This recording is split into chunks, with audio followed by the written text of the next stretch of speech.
Well, we're already seeing the consequences of President Trump's executive order to suspend immigration from Muslim-majority countries. 7 migrants that were supposed to be on a flight from Cairo to New York City were stopped from getting on the plane.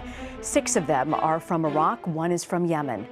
The aim of President Trump's order is to limit the rise of Islamic extremism. But the move has already drawn sharp criticism from human rights groups and Democrats. Errol Barnett has more. 3, set, go!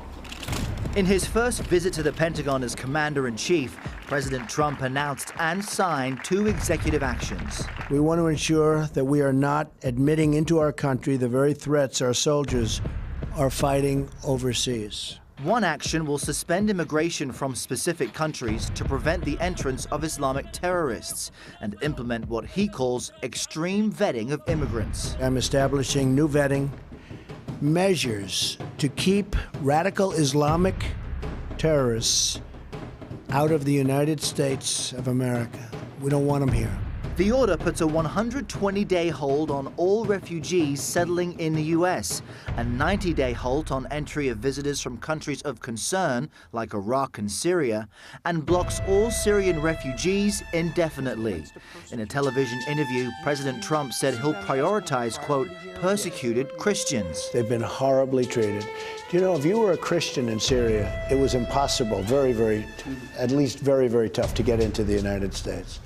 If you were a Muslim, you could come in. Well, thank you, Mr. President. Earlier at the White House, President Trump hosted his first foreign leader, British Prime Minister Theresa May. I think the Prime Minister, first of all, has other things that she's much more worried about than Mexico and the United States relationship. In a joint press conference, Mr. Trump was asked about his hour-long phone call with Mexican President Enrique Peña Nieto. It was a very friendly call. The two have been publicly feuding over who will pay for the proposed wall along the U.S.-Mexico border. We are going to renegotiate our trade deals, and we're going to renegotiate other aspects of our relationship with Mexico.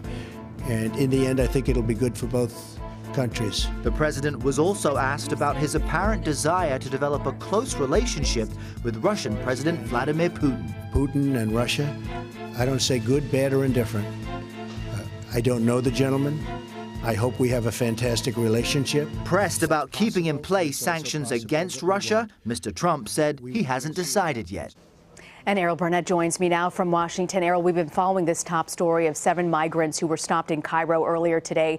They were prevented from getting on a plane that was bound for the U.S., and we're getting reports of other refugees also detained at other U.S. airports. What are you hearing about the legal fallout right now? Well, all of this, Rena, appears to be building. Those are just a few early examples of President Trump's executive order being implemented. This ban on refugees from a series of nations being abided by certain airlines and, of course, the U.S. Department of Homeland Security. We're also seeing the first legal challenge of this order. You mentioned those 2 Iraqi refugees. They are being detained at New York's JFK airport. Their lawyers are trying to get them out. In reports on the New York Times, it said that the Customs and Border Control agents, when the lawyers said, who do we speak to, responded and said, well, speak to Mr. Trump. Those 2 Iraqi refugees are being detained. The lawyers are trying to get their release, but they filed for a certification that allows a class action certification, which would allow other refugees also being either detained by the time they get to the U.S. or prevented entry en route from joining what could be a class action lawsuit. This is the first time this type of law has been implemented. In an interview with CBN, the Christian Broadcast Network, President Trump also indicated that Christian refugees from Syria, for example, would have priority over Muslims. So it's unclear how this will be enforced, but there is a legal challenge already underway. And on Iranian state media, it's been reported that that country is enraged by this ban of people from its country and will now move to prevent U.S. citizens from entering its country. So we're going to see the ripples of this continue to reverberate throughout the day and over the next few days as people and entities challenge the legality of what Mr. Trump has done. Errol, while I have you, I want to switch gears and ask you about President Trump, who spoke with Russian President Vladimir Putin. What are those calls? He also had calls with leaders from Japan and Germany and France and Australia, I believe. What are you hearing from these calls? Well, those phone calls with typical U.S. allies are expected to cover the same ground and reinforce current standing U.S. foreign policy. For example, Prime Minister Shinzo Abe of Japan has been invited to visit the White House on February 10th. The key question, though, is what will come out of this phone conversation with Russian President Vladimir Putin. As you saw in my report, previous comments from the president show that he is not eager to view Russia and Vladimir Putin the same way that President Obama did. So the key question is, will he uphold those Obama-era sanctions on Russia, both for its incursion into Ukraine and annexation of Crimea and for its interference in the election? The intelligence community collectively agreeing that Russia interfered to prevent Hillary Clinton or damage her chances of a presidency and help Donald Trump get elected.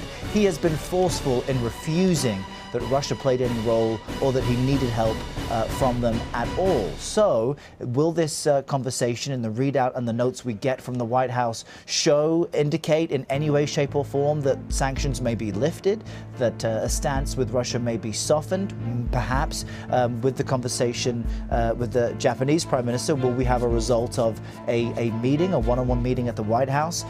We will wait to see that, but most of the attention will be on this phone call because Washington is very curious as to how Mr. Trump will stand up to the Russian president, considering the many international issues that the two countries, the U.S. and Russia, have been on opposite sides of. Okay, we look forward to hearing more from you later this afternoon. Errol Barnett in Washington. Thanks, Errol. Sure. He appears to be getting used to being centre of attention, and this week will be no different for US President Donald Trump. His statements so far putting the Fed, Bank of England and other central banks in wait-and-see mode. A rise in protectionist trade policies is now deemed to be the biggest risk facing the global economy, according to a Reuters poll. Trade frictions and barriers are generally considered in macroeconomic terms to be detrimental. So clearly any rowing back on trade deals, whether they're bilateral or otherwise, could be seen as a negative for the trade picture. Last month, the Fed added 25 basis points to borrowing costs, only its second rate hike since the Great Recession and a year since the first one. At the time, policymakers signalled as many as 3 increases in 2017, but no hike is expected on Wednesday, with rates remaining unchanged until the second quarter. In Europe, flash data is expected to show Eurozone inflation rising to 1.5% this month, still away from the ECB's target, although Germany is expected to rise to 2%. A slowdown in growth in Britain's service sector and among its manufacturers during January is also expected. The country's been experiencing robust growth as consumers brush off warnings over Brexit. But economists have warned booming inflation and uncertainty around the terms of Britain's divorce from the EU could curtail growth rates this year. The BOE will publish its quarterly inflation report at its policy meeting, and the Bank of Japan and Central Bank of Russia all have decisions. None are expected to move.